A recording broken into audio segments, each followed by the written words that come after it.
الرجیم بسم اللہ الرحمن الرحیم رب اشرح لی صدری ویسر لی امری واحلل عقدۃ من لسانی یفقہوا قولی۔ ارشاد باری تعالی ہے، اے نبی صلی اللہ علیہ وسلم، ابراہیم علیہ السلام کے معزز مہمانوں کی حکایت بھی تمہیں پہنچ چکی ہے۔ جب وہ اس کے پاس آئے تو کہا آپ کو سلام ہے۔ اس نے کہا آپ لوگوں کو بھی سلام ہے۔ کچھ ناآشنا سے لوگ معلوم ہوتے ہیں۔ پھر وہ چپکے سے اپنے گھر والوں کے پاس گئے اور ایک بھنا ہوا موٹا تازہ بچھڑا لے کر آئے اور ان کے سامنے پیش کیا۔ اس نے کہا آپ حضرات کھاتے نہیں، کیونکہ مہمان کچھ کھا نہیں رہے تھے۔ پھر وہ اپنے دل میں ان سے ڈرے۔ انہوں نے کہا ڈریے نہیں، اور اسے ایک ذی علم لڑکے کی پیدائش کی خوشخبری دی۔ سورۃ الذاریات کی اس آیت میں ابراہیم علیہ السلام کے مہمانوں کا ذکر ہے کہ کس طرح ان کی آمد ہوئی اور ابراہیم علیہ السلام نے ان کی میزبانی کس طرح کی۔ تو آئیے دیکھتے ہیں کہ ملاقات کے موقع پر آنے والوں کا استقبال کس طرح کرنا چاہیے، مہمانوں کے ساتھ کس طرح کا سلوک کرنا چاہیے، اور ایک اچھا میزبان کیسا ہو سکتا ہے۔ کیونکہ عید کا موقع ہے، کچھ لوگ ملاقات کے لیے آئیں گے، کچھ لوگ بطور میزبان ان کے ساتھ معاملہ کریں گے اور پھر جواباً دوسروں کو وزٹ کریں گے۔ تو اس معاملے میں قرآن و سنت کی تعلیم کیا ہے، اس پر آج کی گفتگو کا انحصار ہے۔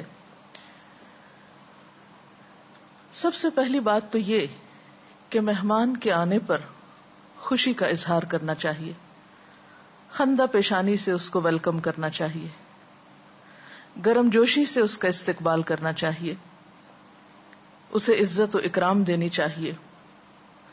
یہاں پر قرآن پاک میں بھی اللہ سبحانہ و تعالی ابراہیم علیہ السلام کے مہمانوں کو مکرمین کہہ کے پکار رہے ہیں، عزت دیے گئے۔ نبی صلی اللہ علیہ وسلم کا ارشاد ہے، جو لوگ اللہ تعالیٰ اور یوم آخرت پر یقین رکھتے ہیں انہیں اپنے مہمان کی خاطر تواضع کرنی چاہیے۔ یعنی ایک مومن کے ایمان کا تقاضا یہ ہے کہ وہ اپنے مہمان کی عزت کرے، فَلْيُكْرِمْ ضَيْفَهُ۔ اسی طرح ایک اور روایت میں آتا ہے، آپ صلی اللہ علیہ وسلم نے فرمایا، جو شخص اللہ اور یوم آخرت پر ایمان رکھتا ہے وہ اپنے مہمان کی عزت کرتے ہوئے اس کا حق ادا کرے۔ یعنی مہمان کا ایک حق ہوتا ہے، اور حق دینے میں سب سے بڑا حق کیا ہے کہ اس کے ساتھ عزت و احترام سے پیش آیا جائے۔ صحابہ کرام نے دریافت کیا، یا رسول اللہ صلی اللہ علیہ وسلم، مہمان کا حق کیا ہے؟ فرمایا ایک دن ایک رات، یعنی عام معمول سے زیادہ بہتر اس کے لیے اہتمام کیا جائے، اور 3 دن تک مہمان نوازی ہے اور اس سے زائد صدقہ ہے۔ اب مہمان نوازی، اس میں کیا کیا چیزیں شامل ہیں، کچھ اس کا تذکرہ ہو جائے۔ خاطر تواضع کیسے ہو؟ حقیقت یہ ہے کہ خاطر تواضع میں صرف کھانا کھلانا ہی مقصود نہیں، یا زیادہ سے زیادہ ڈشز پکا کر مہمان کے آگے رکھنا ہی خاطر تواضع نہیں، بلکہ کھانا کھلانے کے علاوہ اسے اپنے وقت میں سے کچھ حصہ دینا، اس کے ساتھ اچھی گفتگو کرنا، اس کے سکون کا خیال رکھنا، اس کا دل بہلانا، اپنے دیگر دوستوں سے اس کا تعارف کرانا، اس کی ضروریات پوری کرنا، فراخ دلی سے اس پر خرچ کرنا، یہ ساری باتیں اکرام ضیف میں شامل ہیں۔ نبی صلی اللہ علیہ وسلم کے ہاں جب کوئی مہمان آتا تو آپ بنفس نفیس اس کا خیال رکھتے، خود خاطرداری کرتے. اسی طرح جب آپ کسی کو کھانے پر بلاتے یا کوئی کھانے میں آپ کے ساتھ شریک ہوتا تو آپ اصرار کر کے اس کو کھلاتے، بار بار اس کو پوچھتے، اس کو کھانا پیش کرتے.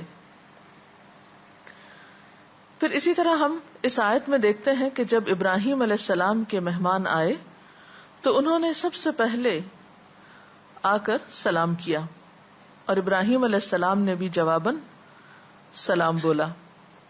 اور پھر کچھ زیادہ لمبا چوڑا تعارف نہیں ہوا کہ چپکے سے گئے اور جا کر کھانا لے کر آئے. اس سے ایک اور بات یہ پتہ چلتی ہے کہ اگر مہمان کے لیے کھانے کا انتظام یا اہتمام کیا جائے تو اس میں شور شرابہ نہیں کرنا چاہیے یا ایسی گفتگو نہیں کرنی چاہیے کہ جس سے مہمان پریشان ہو یا یہ سمجھے کہ وہ دوسروں کے لیے ایک بوجھ بن گیا ہے. نہیں، جس طرح ابراہیم علیہ السلام نے رازداری سے کام لیا اور خاموشی سے جا کر مہمان کو کھانا کھلانے کے لیے تازہ بھنا ہوا بچھڑا لائے، یعنی کثیر تعداد میں. یہ نہیں کہ مہمان کے لیے اتنا کھانا ہو کہ جسے کھا کر مہمان بھوکا رہے. انسان اپنی حیثیت کے مطابق جو بھی پیش کر سکے کرے، لیکن اسے جتائے نہیں، بوجھ نہیں بنے، یا مہمان اپنے آپ کو دوسرے پر بوجھ نہ سمجھے. پھر اسی طرح آپ صلی اللہ علیہ وسلم نے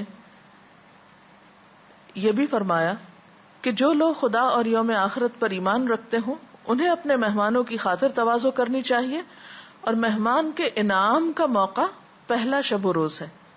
اس روایت میں انعام کی بات کی گئی کہ جس طرح کسی کو انعام دیا جاتا ہے اور اس موقع پر خوشی اور مسرت کا اظہار کیا جاتا ہے اور صلے کی کوئی توقع نہیں رکھی جاتی، بلکہ ایک بہترین خوبصورت رویہ، ایک احسان کا رویہ ہوتا ہے، اسی طرح مہمان کو انسان جو بھی آرام پہنچائے، جو بھی کھلائے پلائے، اس کی کسی بھی ضرورت کا اگر خیال رکھے تو اس موقع پر اسے اچھا معاملہ اس طرح کرنا چاہیے کہ وہ اس کے اوپر احسان جتانے میں نہ ہو یا مہمان اس کو محسوس نہ کرے. پھر اسی طرح بعض اوقات ہم بڑے بڑے تکلفات تو کرتے ہیں لیکن مہمان کی چھوٹی چھوٹی ضروریات کا خیال نہیں رکھتے.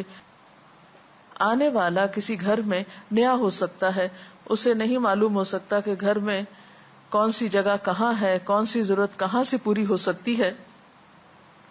تو مثلاً اگر اس کو وضو کی ضرورت ہے یا غسل کی ضرورت ہے یا سونے کی ضرورت ہے، نماز کی ضرورت ہے، یعنی اسے نماز پڑھنا ہے، تو اس موقع پر ان تمام چیزوں کا خیال رکھا جائے.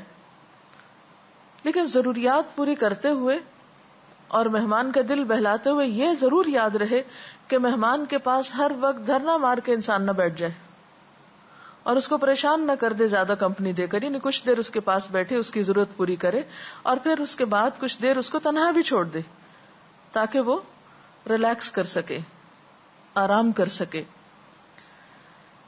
اور اسی طرح یہ کہ مہمان کی آمد پر خوشی کا خاص اظہار ہو.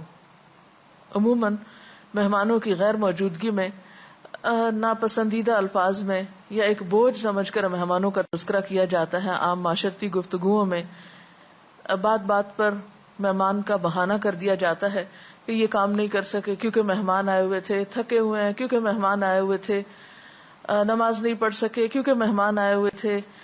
بہت سے کام نہ کرنے کا ایک عذر بنا لیا جاتا ہے. مہمانوں کی آمد کو یہ ایک بوجھ سمجھا جاتا ہے، یا سامنے تو خوشی کا اظہار کیا جاتا ہے اور بعد میں پریشانی کا اظہار کیا جاتا ہے. تو انسان مہمان کے ساتھ اچھا معاملہ تو کرے لیکن دو رخی پالیسی اختیار نہ کرے کہ سامنے کچھ ہو اور پیچھے کچھ. سامنے آ کر مصنوعی مسکراہٹ کے ساتھ پیش آئے اور پیچھے جا کر ماتھے پہ بل ڈالے اور ناک منہ چڑھائے. یہ اسلامی اخلاق نہیں ہے. مومن دو رخا پن اختیار نہیں کرتا. مومن سامنے اور پیچھے ایک جیسا معاملہ کرتا ہے. اس لیے نہ تو بے جا تکلف ہو اور نہ ہی بے جا قسم کی بیزاری کا اظہار ہو، اور خصوصاً دوسروں کے سامنے اس انداز میں ذکر نہ کیا جائے کہ جیسے مہمان نعوذ باللہ کوئی آفت ہو، کیونکہ مہمان کا آنا خیر و برکت کا باعث ہوتا ہے. اس میں دل تنگ نہیں ہونا چاہیے. پھر اسی طرح مہمان کی عزت و آبرو کا خیال کرنا چاہیے، اس کی حفاظت کا اہتمام کرنا چاہیے. پھر اسی طرح اس کی خدمت کو اپنا اخلاقی فرض سمجھنا چاہیے. آپ کی حیثیت، آپ کا مرتبہ، آپ کا مقام کچھ بھی ہو، لیکن جب آپ میزبان ہو تو پھر مہمان کو عزت دینا آپ پر لازم ہے. اس سلسلے میں ہم دیکھتے ہیں کہ امام مالک رحمت اللہ علیہ جب امام شافعی ابھی ایک طالب علم کی حیثیت سے ان کے پاس گئے تھے تو امام مالک جو اتنے بڑے مقام اور درجے کے مالک تھے، انہوں نے امام شافعی کے ساتھ بہت ہی عزت و اکرام کا معاملہ کیا. انہیں ایک کمرے میں انہیں سلایا اور سحری کے وقت خود جا کر ان کو جگایا. اس پر وہ تھوڑے پریشان بھی ہوئے کہ اتنے بڑے عالم اور اتنے بڑے اسکالر اور اتنے عزت دار انسان مجھے جگانے کے لیے آ رہے ہیں اور میرا خیال رکھ رہے ہیں. تو اس پر امام شافعی تھوڑے پریشان ہوئے اور ایک دم اٹھ کر بیٹھے اور کچھ شرم محسوس ہوئی. تو امام مالک پہچان گئے کہ وہ تکلف محسوس کر رہے ہیں یا تکلیف محسوس کر رہے ہیں. تو اس پر انہوں نے ان کو ریلیکس کیا اور کہا کہ یہ میرے فرائض میں شامل ہے اور تم بالکل اس میں کوئی جھجک محسوس نہیں کرو، اور اپنے رویے کے ساتھ انہیں ایک طرح سے خوشی پہنچائی. پھر اسی طرح خادم کو ان کے لیے مقرر کیا جس نے انہیں پانی کا برتن، وضو کے لیے سامان اور اسی طرح دیگر ضروریات ان کی پوری کرنے کے لیے ایک شخص کو ان پر مقرر کر دیا. بسا اوقات آپ کی ذمہ داری یا آپ کی مصروفیت ایسے ہو سکتی ہے کہ آپ بنفس نفیس سارا وقت مہمان کے پاس نہیں رہ سکتے، تو آپ کسی اور کو بھی اس پر مقرر کر سکتے ہیں، اپنے کسی خادم کو، کسی رشتہ دار کو، کسی بچے کو، کسی کو بھی، کہ وہ آنے والے کی عزت و احترام اور اس کی ضروریات کا خیال رکھے. پھر اسی طرح یہ کہ جب کھانے کا وقت ہو تو کھانے میں خود بھی انسان شریک ہو. یہ نہیں کہ اچھے سے اچھا کھانا تو پکا کے رکھ دیا جائے لیکن خود ساتھ نہ بیٹھا جائے. اس طرح مہمان کو کھانے میں دقت ہو سکتی ہے. اس کے بارے میں یہاں تک کہا جاتا ہے کہ میزبان کو مہمان سے پہلے ہاتھ دھونے چاہیے تاکہ اس کو دیکھ کر مہمان بھی بلا تکلف ہاتھ دھو سکے اور کھانے کے لیے بڑھ سکے. پھر اسی طرح یہ ہے کہ بسا اوقات انسان کو قربانی کر کے، سیکریفائس کر کے مہمان کو راحت پہنچانا ہوتی ہے. مثلاً آپ کو اپنے کمرے میں دوسرے کو سلانے کی ضرورت پیش آ جاتی ہے یا اپنی ضرورت کی چیزیں آپ دوسرے کو دیتے ہیں، تو ایسی صورت میں بھی بیزاری کا اور مصیبت کا اظہار کرنا اور اس کو مصیبت سمجھنا اور پریشانی کا اظہار کرنا اور ماتھے پہ بل ڈال لینا اور دوسرے کو اپنے رویے سے پریشان کرنا کہ گویا وہ دوسرا آپ کے لیے ایک بہت بڑی مصیبت بن گیا ہے، یہ چیز درست نہیں ہے. ایک مرتبہ نبی صلی اللہ علیہ وسلم کی خدمت میں ایک شخص آیا اور بولا کہ اللہ کے رسول صلی اللہ علیہ وسلم، میں بھوک سے بےتاب ہوں، اگر میرے لیے کچھ کھانے کا اہتمام ہو جائے. آپ نے اپنی ازواج مطہرات کے ہاں معلوم کروایا کہ اگر کچھ کھانے کے لیے گھر میں ہے تو لایا جائے یا اس کو پیش کیا جائے، لیکن اتفاق یہ کہ گھر میں کچھ بھی نہیں تھا. پھر اسی طرح آپ صلی اللہ علیہ وسلم کے آس پاس جو لوگ تھے آپ نے ان سے پوچھا تو کسی کے ہاں بھی کچھ ایسی چیز نہیں تھی. تو اتنے میں ایک شخص نے آفر کی کہ میں ان کو اپنے گھر لے جاتا ہوں اور میں انہیں اپنا مہمان بنا سکتا ہوں. وہ صاحب جب مہمان کو گھر لے کر پہنچے تو معلوم ہوا کہ گھر میں صرف اتنا کھانا ہے جو یا تو ان کے بچے کھا سکتے ہیں یا پھر مہمان کو کھلا دیا جائے. تو کسی طرح بچوں کو بھوکا سلا دیتے ہیں اور کھانے کے وقت کھانا صرف اتنا ہے کہ مہمان ہی کھا سکتا ہے، دوسرا شخص اس میں شریک نہیں ہو سکتا. تو بیوی کو کہتے ہیں کہ دیکھو جب کھانے کا وقت آئے تو تم چراغ گل کر دینا اور اس طرح ظاہر کرنا کہ جیسے ہم خود کھا رہے ہیں تاکہ مہمان بلا تکلف کھا سکے اور وہ اس پریشانی میں مبتلا نہ رہے کہ گھر والوں کے لیے کھانے کو کچھ نہیں تو وہ اپنا پیٹ نہ بھر سکے. تو اس پر انہوں نے خود بھوکے رہ کر آنے والے کو پیٹ بھر کے کھانا کھلایا اور اس کی ضرورت پوری کی. تو ان کے حق میں قرآن پاک میں یہ آیت اتری، وَيُؤْثِرُونَ عَلَىٰ أَنفُسِهِمْ وَلَوْ كَانَ بِهِمْ خَصَاصَةٌ، کہ وہ اپنی ذات پر دوسروں کو ترجیح دیتے ہیں، یعنی دوسروں کے آرام کے لیے خود قربانی کرتے ہیں. وَلَوْ كَانَ بِهِمْ خَصَاصَةٌ، خواہ وہ خود بھوکے ہی کیوں نہ ہو. اور یہ کسی شخص کی کتنی بڑی عزت افزائی ہو سکتی ہے کہ اس کے حق میں اللہ تعالیٰ قرآن پاک میں کوئی آیت نازل کریں اور ان کو خوشخبری سنائیں. اور آپ صلی اللہ علیہ وسلم نے اگلے دن صبح اس شخص کو جو اس نے حسن سلوک کیا تھا اس کے بارے میں خوشخبری سنائی کہ اس کا یہ عمل اللہ تعالیٰ کو بہت ہی پسند آیا ہے. اور جیسا کہ یہ عید قربان ہے، اس موقع پر خصوصی طور پر قربانی کر کے دوسروں کے آرام اور خوشی کا خیال رکھنا یہ بے حد ضروری ہے، اور قربانی کا اصل سبق یہی ہے. اور عام روزمرہ زندگی میں انسانوں کے باہم تعلقات خوشگوار ہو نہیں سکتے جب تک کہ لوگ ایک دوسرے کے لیے قربانی نہ کر سکیں، اور جب تک اپنا آرام قربان کر کے دوسرے کو آرام پہنچانے کا جذبہ نہ ہو اس وقت تک خوشیاں بانٹی نہیں جا سکتی.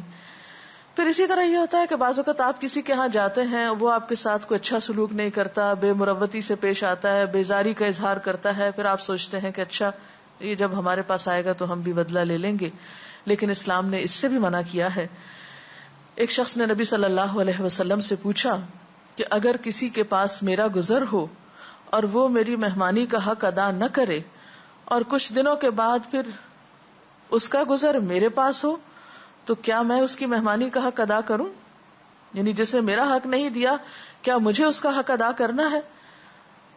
تو آپ صلی اللہ علیہ وسلم نے فرمایا نہیں، تم بہرحال اس کی مہمانی کا حق ادا کرو، اس کا بدلہ یعنی اس کی بے مروتی کا بدلہ اسے مت دو. بے مروتی کے ساتھ یعنی دوسرے کا اخلاق کچھ بھی ہو آپ اپنے طرف سے اچھا ہی برتیں. پھر اسی طرح یہ ہے کہ مہمان سے اپنے حق میں خیر و برکت کی دعا بھی کرانی چاہیے. حضرت عبداللہ بن بسر کہتے ہیں کہ نبی صلی اللہ علیہ وسلم میرے والد کے ہاں مہمان ٹھہرے. ہم نے آپ کے سامنے ہریسہ پیش کیا، آپ نے تھوڑا سا تناول کیا.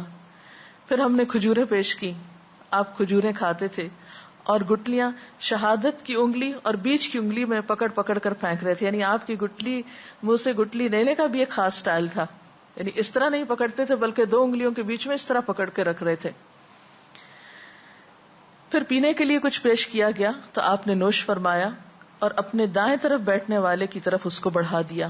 جب آپ تشریف لے جانے لگے تو والد محترم نے آپ صلی اللہ علیہ وسلم کی سواری کی لگام پکڑی، جیسے آج کل ہم دوسرے کے لیے گاڑی کا دروازہ کھول دیتے ہیں یا سواری کو آگے بڑھاتے ہیں، اور درخواست کی کہ اے اللہ کے رسول صلی اللہ علیہ وسلم ہمارے لیے دعا فرمائیے. نبی صلی اللہ علیہ وسلم نے ان کے لیے دعا فرمائی، اللہم بارک لہم فیما رزقتہم واغفر لہم وارحمہم. اس کا معنی ہے اللہ تعالی یا اللہ تو نے ان کو جو رزق دیا ہے اس میں برکت عطا فرما اور ان کی مغفرت فرما اور ان پر رحم فرما. تو پھر اس سے یہ پتہ چلتا ہے کہ مسنون طریقہ یہ ہے کہ جب کسی کے ہاں آپ مہمان جائیں اور وہ آپ کی مہمانداری کرے تو واپسی پر اس کے لیے دعا بھی کریں. اسی طرح اگر آپ کسی کا مہمان جا رہے ہوں تو اس وقت بھی کچھ چیزوں کا خیال رکھیں، مثلاً یہ کہ اہل خانہ کے لیے ان کے بچوں کے لیے کچھ تحفے تحائف لے کر جائیں. پھر اس طرح کوشش کریں کہ 3 دن سے زیادہ نہ ٹھہریں، الا یہ کہ کچھ بہت ہی مجبوری ہو. نبی صلی اللہ علیہ وسلم کا ارشاد ہے کہ مہمان کے لیے جائز نہیں کہ وہ میزبان کے ہاں اتنا ٹھہرے کہ اس کو پریشانی میں مبتلا کر دے. صحیح مسلم میں آتا ہے کہ مسلمان کے لیے جائز نہیں کہ وہ اپنے بھائی کے ہاں اتنا ٹھہرے کہ اس کو گناہگار کر دے. لوگوں نے کہا یا رسول اللہ صلی اللہ علیہ وسلم کیسے گناہگار کر دے؟ فرمایا اس طرح کہ وہ اس کے پاس اتنا ٹھہرے کہ میزبان کے پاس ضیافت کے لیے کچھ نہ بچے، یعنی پھر وہ مہمان کو کچھ دینے کے لائق نہ رہے. اسی طرح یہ ہے کہ جاتے وقت یعنی مہمان بنتے وقت اپنی ضروریات کی چیزیں مثلاً ٹوتھ برش وغیرہ، مسواک، اپنا ٹاول یا اس طرح کی جو آپ کی اپنی ذاتی پرسنل استعمال کی چیزیں جو ہیں ان کو بھی ساتھ لے جائیے تاکہ دوسرے پر ناروا قسم کا بوجھ نہ بنے انسان. پھر اسی طرح میزبان کی مصروفیات کا خیال بھی رکھنا چاہیے تاکہ اس کے کام میں بے جا خلل نہ ہو. پھر طرح طرح کے مطالبے نہیں کرنے چاہیے کہ کبھی کسی چیز کی فرمائش، اب ہمیں یہاں لے جائیں، اب ہمیں یہ خرید دیں یا ہمیں یہ کھلائیں، یا اس قسم کی چیزیں دوسرے کے لیے پریشانی کا سبب بنتی ہیں. اسی طرح یہ ہے کہ اگر آپ کسی کے ہاں مہمان گئے ہیں تو ضروری نہیں کہ وہ آپ کو دعا کے لیے کہے، تو جب آپ اس کے لیے دعا کریں آپ اپنی طرف سے اس کے لیے دعا کریں. اور اس سلسلے میں ہم دیکھتے ہیں کہ آپ صلی اللہ علیہ وسلم اور آپ کے صحابہ کرام کسی کے ہاں تشریف لے گئے، انہوں نے آپ کو کھانا کھلایا جب آپ کھانا کھا چکے تو آپ نے اپنے ساتھیوں سے کہا کہ تم اس شخص کو اس کی اچھی میزبانی کا صلہ دو جس نے تمہیں کھانا کھلایا ہے. تو انہوں نے کہا کہ ہم کیا صلہ دے سکتے ہیں؟ تو آپ نے فرمایا کہ تم اپنے بھائی کے لیے دعا کرو، اور فرمایا کہ جب آدمی اپنے بھائی کے ہاں جائے وہاں کھائے پیے تو اس کے حق میں خیر و برکت کی دعا کرے. یعنی یہ مہمان بننے کا ایک ادب اور سلیقہ ہے کہ میزبان کے لیے دعا کی جائے، اور فرمایا کہ یہ اس کا صلہ ہے، یعنی اس کی میزبانی کا صلہ ہے. نبی صلی اللہ علیہ وسلم ایک بار حضرت سعد بن عبادہ کے ہاں گئے. انہوں نے آپ کو روٹی اور زیتون پیش کیا، آپ نے تناول فرمایا اور پھر آپ نے ان کے لیے دعا کی، اور وہ دعا ہے افطر عندکم الصائمون واکل طعامکم الابرار وصلت علیکم الملائکہ. تمہارے ہاں روزے دار روزہ افطار کریں، نیک لوگ تمہارا کھانا کھائیں اور فرشتے تمہارے لیے رحمت اور مغفرت کی دعا کریں. تو یہ خوشگوار تعلقات کے کچھ اصول ہیں، باہم ملاقات کے کچھ طریقے، ضابطے اور قاعدے ہیں جو ہمارے دین نے ہمیں سکھائے ہیں. اللہ تعالیٰ سے دعا ہے کہ وہ ہمیں ان چیزوں پر عمل کی توفیق عطا فرمائے. اس سلسلے میں اگر کوئی سوال ہے آپ کے ذہن میں تو آپ کر سکتے ہیں. آج کل مصروفیات کی بنا پہ ہم یہ سمجھتے ہیں کہ مہمان نوازی کرنے سے ہمارا ٹائم بہت ویسٹ ہوگا، تو اس کے بارے میں ہمارا کیا طرز عمل ہونا چاہیے؟ جی ہاں، اس میں کوئی شک نہیں کہ آج کی مصروف زندگی میں ہر شخص کے پاس اتنا کام ہے یا مصروف ہے کہ اس کے پاس دوسروں کے لیے وقت کم ہے. لیکن انسانی تعلقات انسان کی ضرورت ہے اور ہر شخص دوسرے انسان کے تعاون کا محتاج ہے. کوئی بھی شخص اکیلے میں سب کچھ نہیں کر سکتا، اور انسانی زندگی کا حسن ایک اجتماعی زندگی میں ہے، انفرادی زندگی میں نہیں ہے. اسلام انڈیویجولزم کا درس نہیں دیتا، مل جل کر رہنے کی بات کرتا ہے. اسی لیے آپ دیکھیے کہ نبی صلی اللہ علیہ وسلم نے فرمایا من کان یؤمن باللہ والیوم الآخر، جو کوئی اللہ اور یوم آخرت پر ایمان رکھتا ہے فلیکرم ضیفہ، اسے چاہیے کہ مہمان کی عزت کرے. گویا مہمان نوازی ایمان کا حصہ ہے، ایمان کا تقاضا ہے، اخلاق کا تقاضا ہے، عین دینداری ہے، وہ بھی ایک عبادت ہے. یعنی عبادت صرف یہ نہیں ہے کہ آپ لمبی لمبی نمازیں پڑھا کریں، یہ بھی عبادت ہے کہ کسی آنے والے کی عزت و اکرام کریں. تو جب انسان کسی بھی کام کا اچھا صلہ یا اجر اللہ کے ہاں اس کی امید رکھتا ہے تو وہ کام اس کے لیے آسان ہو جاتا ہے. تو اس لیے دوسرے کاموں کے علاوہ انسانوں کے لیے وقت نکالنا اور انسانوں کی خدمت کرنا یہ بھی ایک خوبصورت طرز عمل ہے، اس کا اہتمام کرنا چاہیے. جی کوئی اور سوال؟ ڈاکٹر صاحبہ میرا سوال یہ ہے کہ روزمرہ زندگی میں مان نہ مان میں تیرا مہمان، بن بلائے مہمان، مہمان بلائے جان، اس طرح کے محاوروں کے مسلسل استعمال سے مہمان کی اہمیت دلوں میں کم ہو گئی ہے، اس پر کچھ روشنی ڈالیے. جی ہاں، آپ کی بات درست ہے. ہمارے ہاں عام طور پر گفتگو میں ایسے محاورے اور ایسے الفاظ بہت بولے جاتے ہیں، اور ان سے یہ ظاہر ہوتا ہے کہ گویا ہمارے معاشرے میں مہمان کی کوئی عزت و احترام نہیں ہے یا مہمان ایک بلائے جان ہے.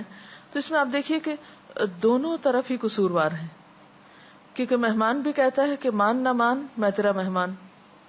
وہ آنے سے پہلے کسی اجازت، کسی ایسی چیز کو ضروری خیال نہیں کرتا، وہ زبردستی دوسرے پہ مسلط ہونا چاہتا ہے.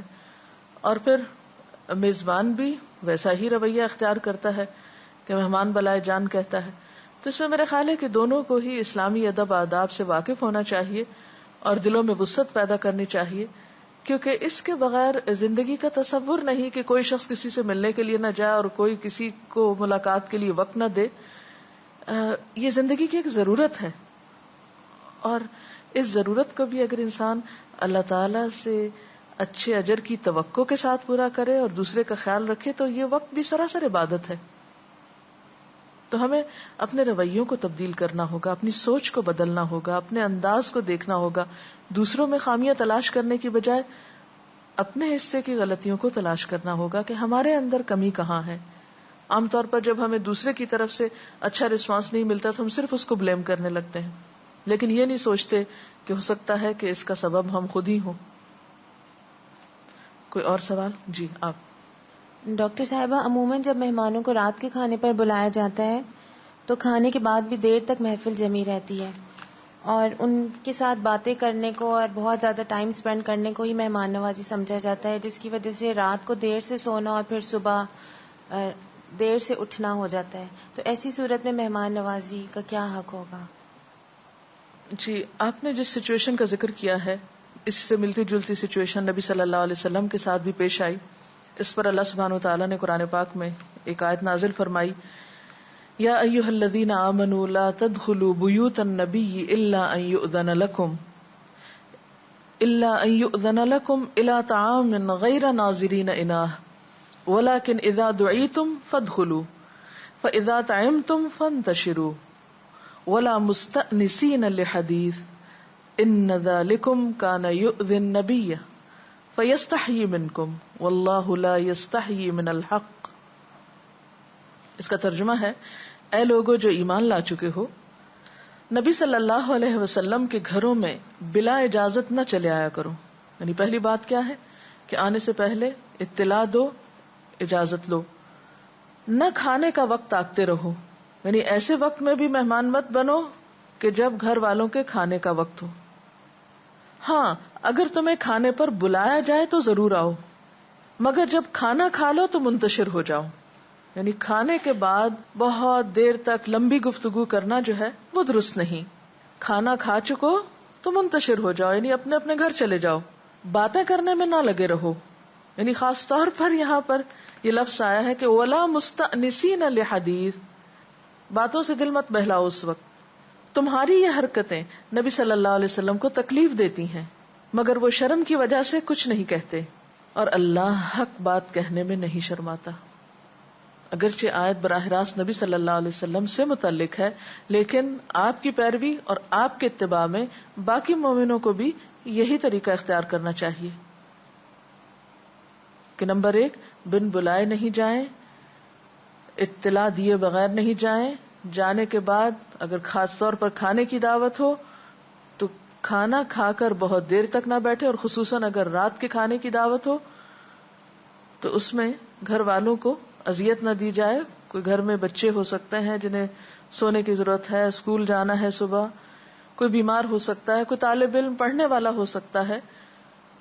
تو ایسی تمام چیزیں جو دوسروں کے لیے تکلیف کا باعث ہوں ان سے بچنا چاہیے، کیونکہ مومن کسی کے لیے اذیت کا باعث نہیں بنتا، وہ دوسروں کے لیے راحت کا پیغام ہوتا ہے، وہ خوشیاں بانٹتا ہے. اس کے ساتھ ہی آج کے پروگرام کا وقت ختم ہوتا ہے. اجازت چاہتے ہیں.